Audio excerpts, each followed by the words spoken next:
Welcome to In Full Light. This is our Substack Live series where really we just celebrate heart-led practitioners inside our community who are stepping into their power and sharing their gifts with the world.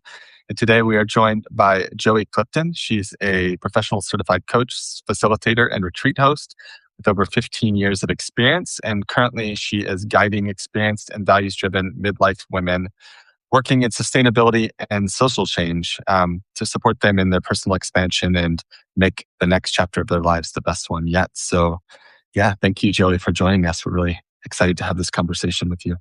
Thank you. Thanks for having me. Yeah.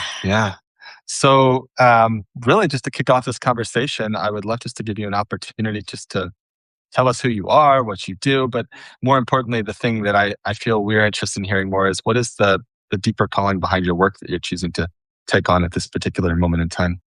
Yeah, thank you. Well, you've introduced me, so I feel like there's not much more to say on that front. I do want to say that I live in England, in Cornwall, in the countryside, and that's something that really matters to me. And thanks to a wonderful internet system, can speak with anyone anywhere in the world. So, I spend a lot of my time outside with my dog in the sea, like being outside in nature. Um, and the why behind my work, you kind of have to go really big to go really small. So we're at this incredible, incredibly sad, but also incredible opportunity point in the world's history of all of these polycrises coming together. And for me,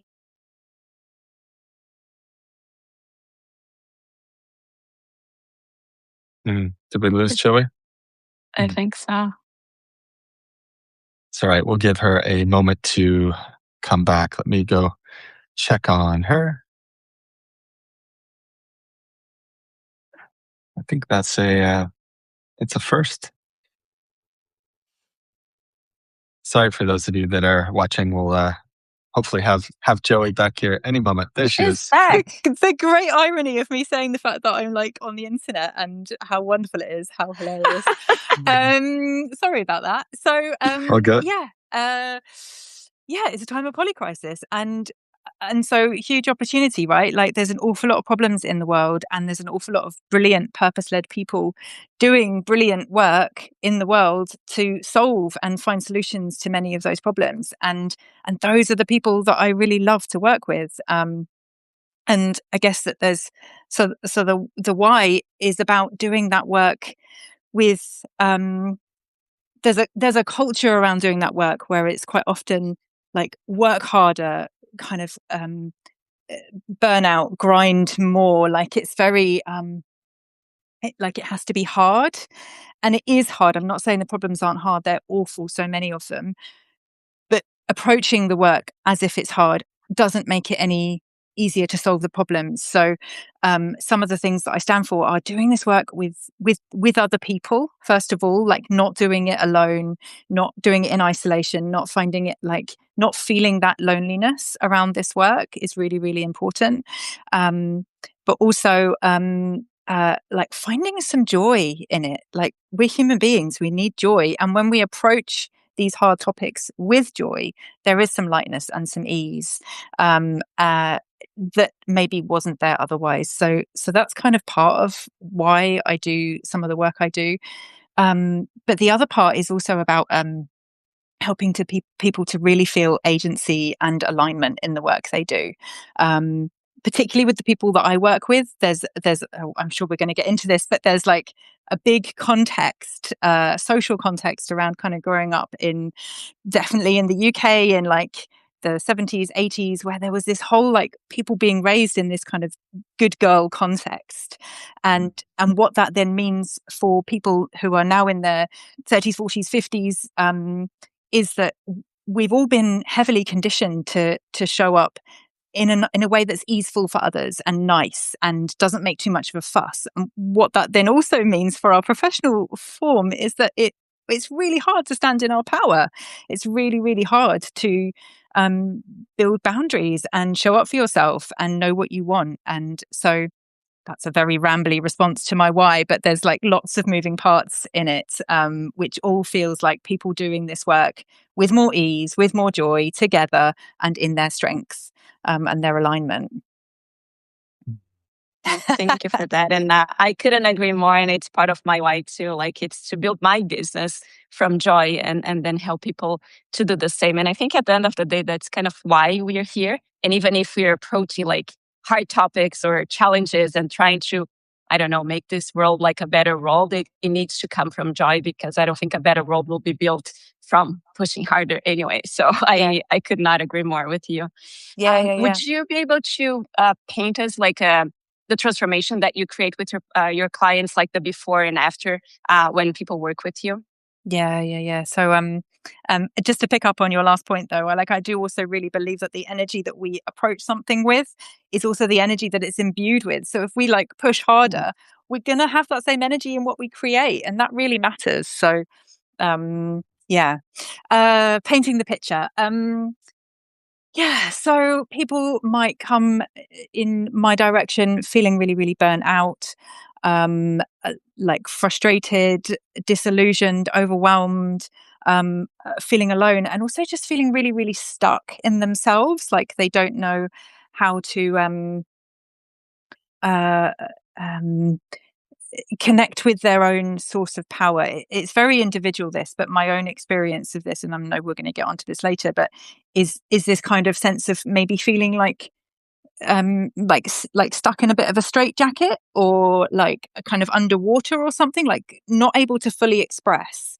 Um, and through like through a consistent process and lots of unpicking and then reflection and reforming, they the transformation they experience in this process is one of I would say like self discovery or self discovery and self authorship. So like, to the point about kind of the social conditioning, connecting with what they want. Like they have very likely spent a large part of their life either on autopilot or in kind of safety conditioning, and being able to connect with what they want and who they are, and then to do this amazing work from a place of alignment and connection to purpose, and like really in their lane in terms of contribution, not in where they think they should be. So like very aligned, very on purpose and focused, but also connected with others is a part of the transformation, and hopefully connected to joy as well. Like I think there is something in the permission to be joyful. I think there's almost a bit of a like this work is so hard that maybe it's not okay to be joyful doing this work. And actually, I think feeling the permission to do this good work from a place of goodness in ourselves is also part of the transformation. Does that answer your question? It does, absolutely. And I think that I love the way you're expressing that, because I feel that like part of the conditioning, at least, I'm not in England, I'm in Brazil, but I feel that it's a worldwide situation where we were conditioned, most of us, to believe that work comes from happiness and it's like separate from joy. So then when you step into the work, the making money, the making difference, it has to be hard. And we can't see for ourselves, right? It's very hard to see that we can do differently. So I just appreciate having people like you that can actually like, hey, there's another way. There's a way that you can build from, and like that you can build, that you can serve, that you can make money, that you can do the work that you came here to do. Without the heaviness around. And because it's so in us, I often feel that we need people to tell us that there is a way of doing differently. Otherwise, like we don't know what we don't know, right? At least for myself, like when years ago, I'm like, the question that I like to answer for myself, like, what do I truly want? Like I needed that reflected back to me. So I could also like, I can be honest, and what I want is not what these other people told me that I want. So I truly appreciate that. And I think more and more people are stepping into that and like, hey, you can build from joy. Yeah, absolutely. Yeah. And that's what the world needs, right? Is people from aliveness and joy doing their work. Yeah, absolutely. Yeah. And what was, if there was one, like a turning point for you that you like, I have to do this work, like, or maybe it was gradual. It wasn't like a one moment, but when was the moment that you like, I need to step up and, speak my truth and step into my own power, that you decided to do the work that you now do? Yeah, and Joy, if I could, and also just for my own curiosity, and I'm sure we've probably talked about this at some point, but connected to that, I feel like so many different people and occupations need this kind of support in different ways. But I'm also curious about like the sustainability and social change aspect specifically, like in that space. How have you chosen to step more into that? And I know you're probably passionate about these topics, but yeah, I'm curious. Yeah, I'm curious as well, like what part that has played in your journey, if that makes sense. Yeah. It makes me think about maybe going a bit further back in my journey. So, like, I started out in sustainability. That's what I studied in my late teens, and that's where I thought I would end up. I didn't know I wanted to be a coach. And I spent the first decade of my working career kind of there's a really wonderful lyric in a Paul Simon song about drifting before you set the sail, and I feel like that's what the first decade of my working life was about, like drifting and like finding like what worked, what didn't. And then towards the end of my 20s, I came across coaching, and for me this was one of my milestone moments. So I'll talk about kind of how I knew I wanted to do the work, but maybe double back to your point, Phil. Sure. But and so I had this experience of coaching, which I regale at every opportunity, which is just that I was sat in this coaching room with coaches, trainee coaches, and very experienced coaches, and I wasn't coaching and I wasn't being coached, and I was moved to tears by the depth of the connection and the communication, and I just had this like, I have to like this is good, like I have to do this stuff, I need more of this. And I've never really reflected on whether it was kind of, there was a contrast in that. And like, I don't think we have enough depth. I don't think we have enough real connection in life. So maybe there was something about finding something that I'd been yearning for that I didn't really know. But I've also had other kind of magnetic moments in my like coaching career as well. Like when I ran my first retreat and I was absolutely terrified. Sorry, I don't know if you can hear that. Something's just fallen down. But after I'd like started out, like just this feeling of like, this is amazing, like helping people to think about things and like connect with things that matter to them, and then knowing a bit further on that actually that really helped them to make decisions or take opportunities that helped them to step up and be more them, which was really like, you can see I could probably talk about that for a very long time. But back to your point, Phil, like sustainability has been a world I've always played in. I was a vegetarian since I was 10 because of animal welfare reasons. Like have always played in a space of wanting to do the right thing by the natural world and our more than human friends in it. So yeah, I think that kind of answers your question, hopefully.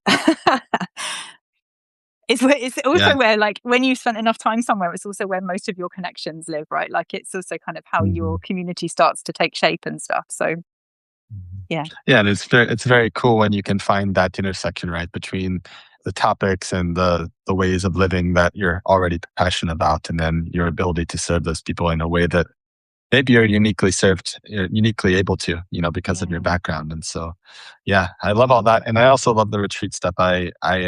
It's one of my favorite experiences as well. In fact, Caroline and I are talking about maybe making some decisions in the next month or so around getting something on the books, because it's been a long time, and I agree with you that we need more of that in-person connection. So I love that part of your story as well. Yeah.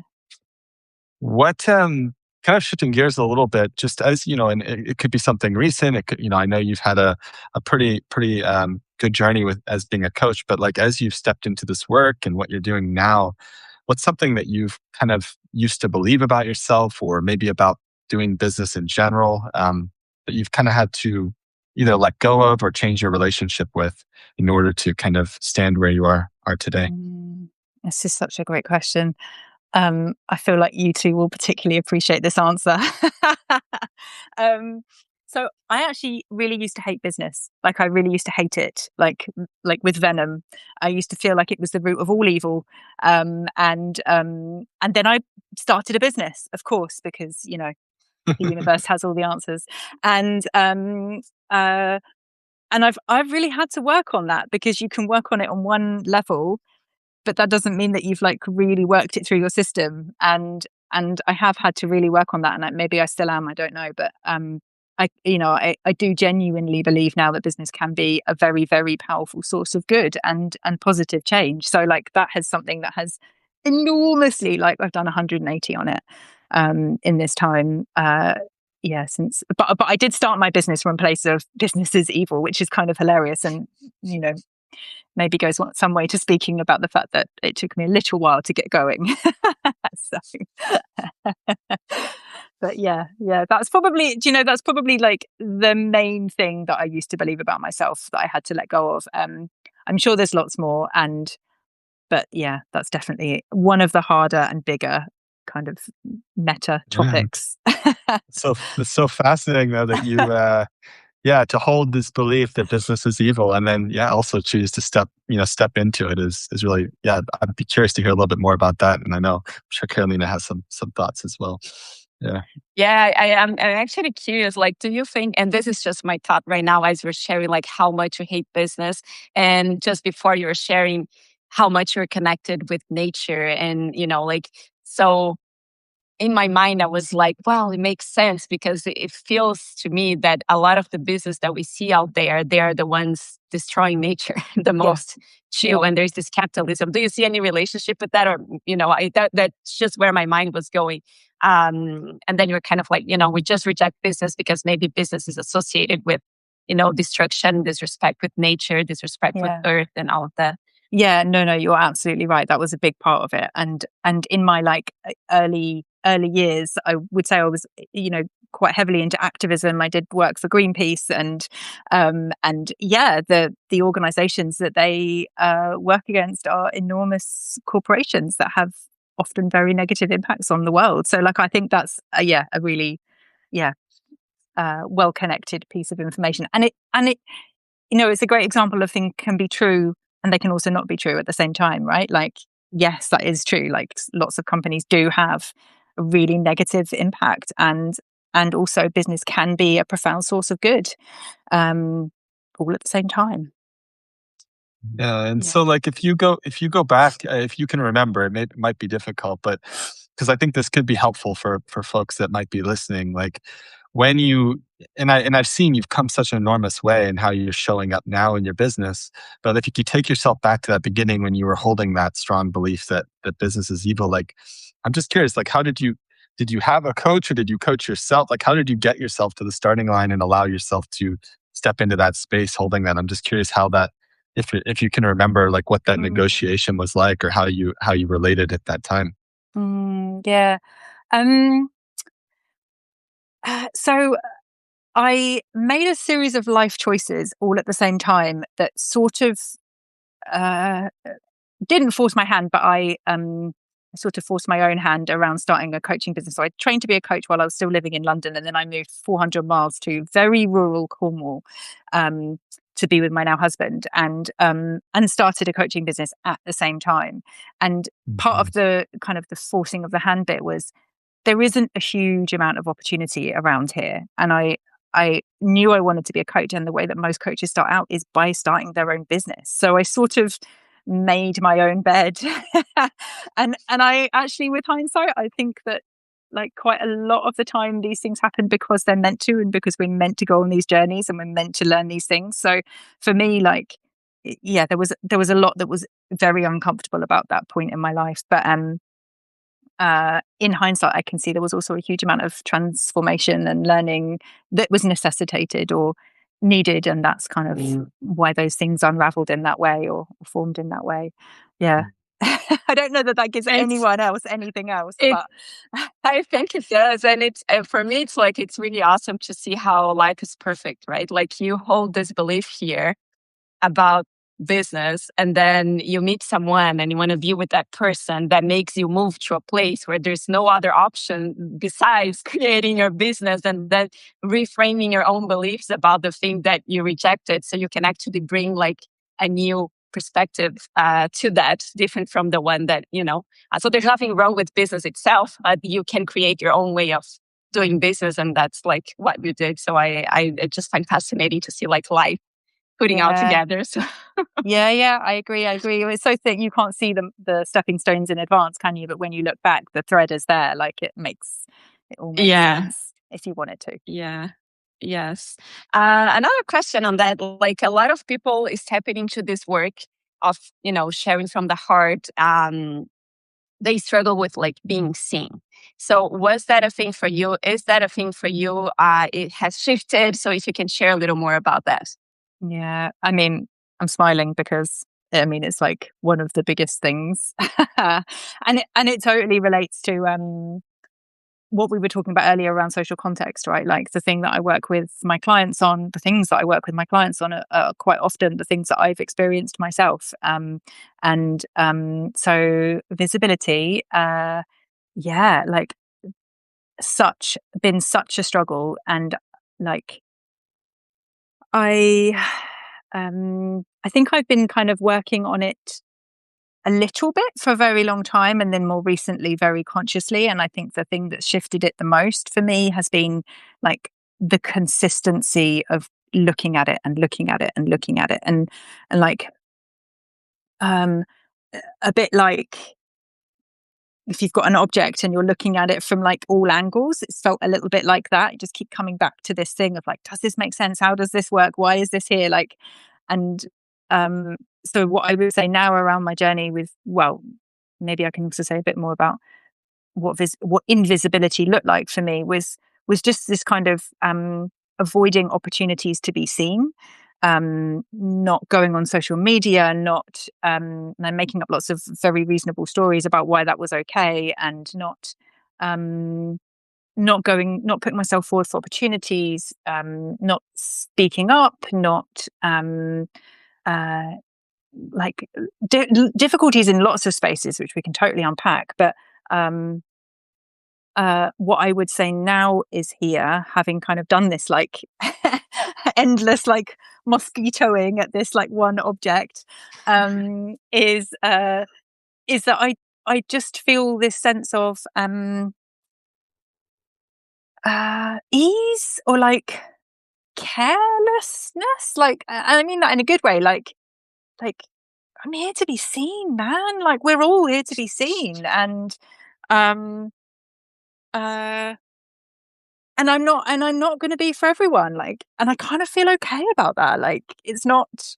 Yeah, I'm not here for the pleasing of others. I don't know. It's a funny thing because genuinely, I think if you'd asked me the same question a year ago, I probably wouldn't even have been here, right?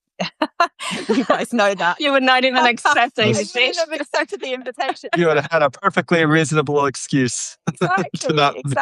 Exactly. So like, and do you know what's really lovely about this question is this is genuinely a thing that a lot of my clients really struggle with, and it shows up in a multitude of different ways professionally, like not speaking up in a room, avoiding conflict, avoiding difficult conversations, difficulty making boundaries or saying no, or like all of this like stuff that just feels inordinately complicated when you're trying to be invisible and you're navigating all of this like safety stuff.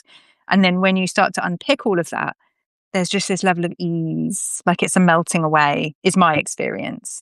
And then suddenly you can just be in a place or say a thing or do a thing that you couldn't do, a short while ago. So yeah, it's a great question. Yeah, it's almost as if it was written for me. I'm here to be seen, man. I think that's a good T-shirt slogan. I think you should trademark that. And Put that on your Oh, it's red going to shirt be in my there. song, isn't it? It might be now that you said something. I'm sure I'll make sure to pick that up in the transcript. So yeah, Yeah. yeah. Well, kind of coming back to the work that you do with these clients, and you've touched on this in so many different ways already. But for someone that maybe does find themselves struggling, maybe they do find themselves stuck or feeling heavy under the weight of their work. Um, I think there's probably more people in that category than the ones that often step forward to get the help. Like, what is one thing you wish more people understood about kind of the work you do and how you serve, or maybe something that gets misunderstood or overlooked about the coaching process? Um, yeah, it's a great question. I think it's just this, I think it's our culture again of like, we don't necessarily mean to do this, but we sort of hope that things might get solved very quickly, like this kind of instant gratification thing.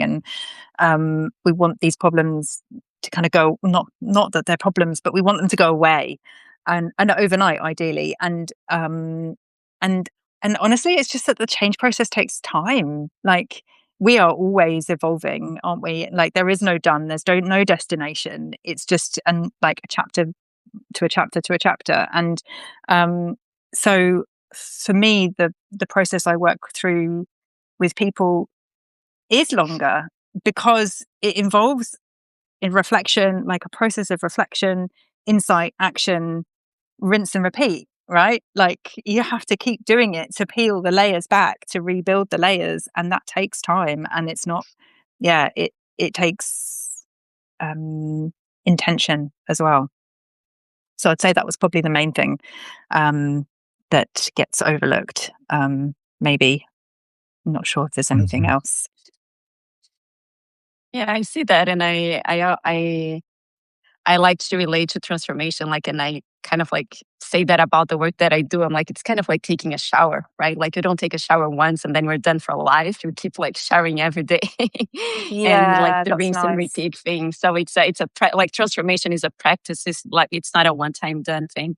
Yeah, yeah, I like that a lot, Carolina. Yeah, Yeah, yeah. and I feel like I'm going to steal that. yeah, Feel free to.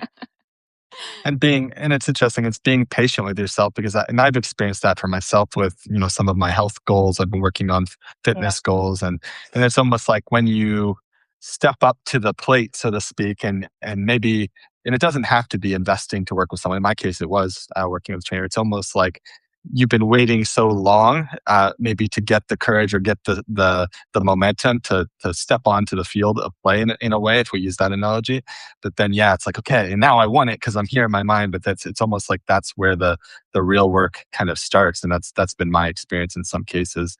So I don't know if you relate to that or not, but that's yeah, like where I've experienced that. Like when I was like, I set this goal of like, I want to have a six pack, but I've been working out for like years now, but I never set that goal. And then hired the trainer, and then it's been going slower than I thought. And Carolina and I were just having this conversation yesterday, like when we were walking, and just how to relate to that and how not to give up, and yeah, just to keep going and not have it be more pressure, right? Because that's the other thing. I think sometimes when you make that commitment, it becomes like at least for me, I can start to feel that as a source of pressure. So I don't know if you relate to any of that, but it's how I relate to some of what you were saying. Yeah, no, I appreciate all of that. I agree completely. I think what I just want to say to that is that it gets to be fun. Like, all of this stuff gets to be fun. Like, back to our earlier point about joy, right? Like, say this to my clients all the time. Like, if we have fun and we laugh, like, you're going to want to come and have this chat again, and you're going to want to do the work. And that really Hmm. matters. It doesn't have to be like, there will be times of discomfort, of course, and like, the kind of breakdowns of old patterns can be uncomfortable, but the process can be joyful. Um, um, and I think then, like, to your point, Phil, then it's less likely it's going to be like a I'm succeeding or I'm failing. It's more like, oh, hey, we're having fun in the process. Maybe the Hmm. outcome matters. Like, it doesn't not matter, because of course we all want to get somewhere, we all want to progress and grow, but there's a little bit less pressure on getting the six pack, or in my Hmm. terms, the transformation, the feeling of ease. Yeah, yeah. and it kind of comes a little bit more easily. But the other thing that came up for me when you said that was there's no right time. Like, there's a lot of pressure on, like, things aren't really terrible, or I don't know, I'm not da da da da da. But there's no right time to do any of this work. Like, to my point about kind of chapters, it's just what's here for you in the moment, and unpacking it and unraveling it, and looking at those fears and looking at those limiting beliefs, and then also asking those questions of, like, what do I want, and what is the contribution I want to make, and what do I need to make that, so that when you come out, you've kind of you've asked good questions, and therefore you've got good answers, wherever you are in your journey. Mm-hmm. I think it's about any goal. Like, sometimes I think about, like, how boring it will be if manifestation was instant, right? Imagine, like, I want a six pack, it's here. Like, oh, then what? Like, I want then what? Like, like, the whole fun is the transformation, is actually like, I want this. So what else do I need to do to, have a six pack? And, like, what do I need to stop doing to have a six pack? And then you get to know parts of yourself that you never met before. And if you was just like this, like, I don't know, it's just so boring. Sometimes I think we have just relating in a different way. Like, we have a hard time with the unknown, and we think that we want to know, but how boring life would be if you, like, were born and, like, when you were 1 year old, you're going to do this, this, this. When you're 10 years old, you're going to do this, this. And like, why? Yeah. I love that. I really love that. That resonates so much. Yeah, absolutely. Well, we'd be done within months, wouldn't we? We'd be like, well, you'd be like, why are we still here? Yeah. What do I do now? Yeah. And honestly, like, I think if let's say we were born today and then we had everything already in the known for us, I think we would just, like, I don't want to do this. If I knew when I was 5, everything that I had to go through, for example, I would probably, like, I'm out, Yeah. And then it would kill the fun. Like, yeah. I agree with you. The fun is in the transformation. So finding ways to make it fun, like owning that fun, like being a curator of that fun, rather than kind of, expecting it to be really hard, or, yeah. I like that. I like the curator of the fun. Curator of the fun. Yeah. Right. Maker of the mischief.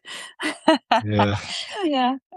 I think that's why we probably hang out together in community, is the whole fun value. It's a big thing, as you know, for Caroline and I as well. Which brings me, to kind of I think this is a perfect tee up for the next question, which is, like, on your own journey of creating what you've created with your business, what are you most proud of? And results are great. So if there's results you specifically want to share, that's great. But I'm also very curious about, to who you've been becoming through the process over the last 15 years, or whatever frame you want to use. What comes up for you around what you're most proud of? Depth of connection. That's what I'm most proud of. It's what I strive for in the community that I run. It's what I strive for in my working relationships, and obviously in my personal life, but also in my one-to-one clients. It's like, I think we really need it. We need to be seen. We need a place we feel is safe, that we can be our most vulnerable and honest. And I'm really proud that I create that with my clients. I co-create that with my clients. And I just wondering, I think that's probably, in a personal sense, that's probably also the thing I'm most proud of, just in like who I am. I think I show up as someone who, I hope I show up as someone who cares, and is really, like, I don't ask how are you because I don't care and I look away. I ask how are you because I really care, and I really want to know. And and I think that's what we need more of in this world, is people, like, genuinely caring and asking each other how we are and listening to the answer. And like, that's, again, going back to the beginning of the conversation, that for me was one of the things in that coaching room when I was, like, having that moment of, like, oh my God, I need more of this in my life. It was that depth of listening. Like, it's not in coaching contexts, there's like 3 levels of listening, and it's like what's actually being said. It's like, what's going on in your body as someone else is talking. And and like, what are you hearing in their energy, or how they're breathing, or like how they're standing, or, you know, all of that stuff. It's like that depth of connection. And I get it's not everybody's jam, and that's cool, but I do think that really matters, and it's really what the world needs more of. So yeah, that's what I'm really proud of. Mm-hmm. Mm-hmm. Cool. And where you are today in your journey, like what is the vision you're building towards? Like if you kind of, I don't know, put yourself out in the next 5 years or whatever frame, again, makes sense to you. I'm just curious, where do you see the evolution of your work, your business? Where is this all going for you personally? Well, in an ideal world, the poly crisis would be solved and I would be out of a job. So that's like the dream. um,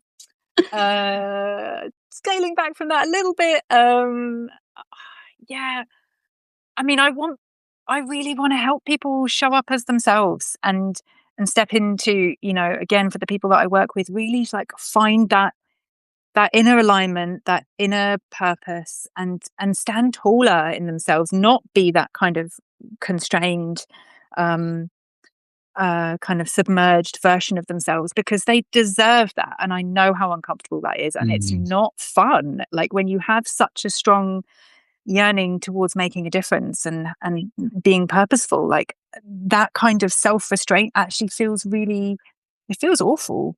So that's a part of it.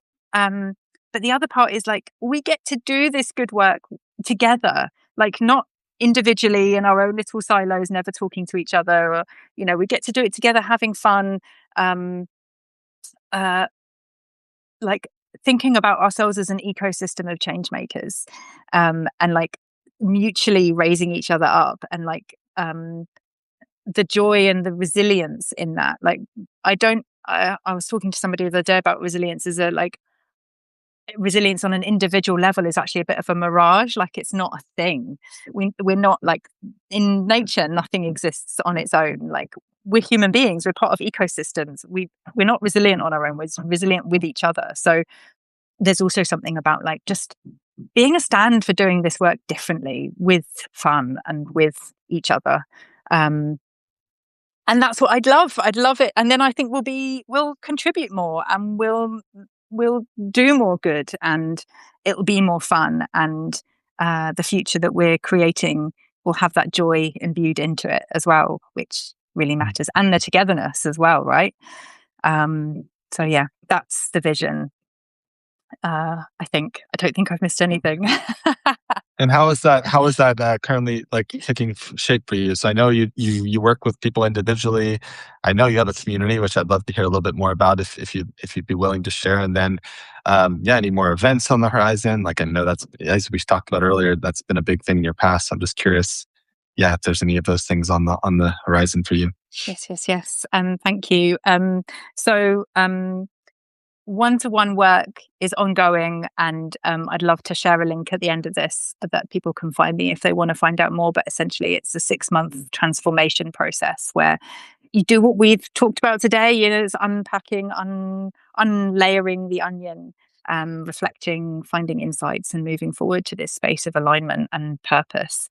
In a community sense, I've been running a community with a very dear friend of mine for a year, and we're through the pilot phase, and we're building, and it's exactly what I've been talking about. You know, it's like this really gorgeous ecosystem where we raise each other up. We're there for each other's messy muddle and chaos, but we're also like there to support each other and like find answers together, and yeah, keep the hope, keep the joy alive. So again, if it's okay, I'll share a link, and if anybody wants to find Yeah, out more absolutely. about like change making done differently through my community, then I'd really love to share that. Um, and the other thing that is on the horizon, it's not in-person retreats, but it's so I live, for anyone that knows the coast down in the southwest, there's a 500 odd mile coast path that runs like around the leg of the UK. And I live about 15-minute walk from where that starts, or not where it starts, a point in it. And so this summer I'm starting walkings, like solo small group walking retreats, with change makers who need to be in nature. Maybe they're feeling burnt out. Maybe they need a bit of time to recalibrate. Maybe they've got an idea they want to think about, and the best way to think is to walk and to move. Carolina, I'm looking at you again. And so I'm playing with it this year. I'm going to launch it properly next year, but that's the plan to be in as wild as it gets in this country, in wild nature, resourcing ourselves and working through opportunities and re-inspiring hope through nature. So that's what's on the agenda this year.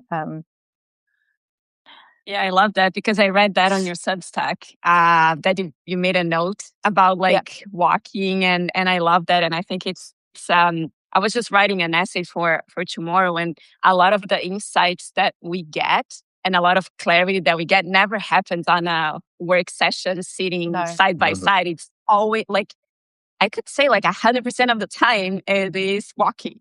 We walk and talk, and then we do wonder walks alone. And it's the insights and the good ideas and the clarity, it's always born out of walking and moving. So when I read that, and I even shared with you, I've had before wonder walks with clients on my phone, and the person somewhere else that we just go to inspiring locations. And I think there's something to that is underutilized right now. We should walk and more, right? Yeah. Not only for health, for body, but for clarity as well. Yeah.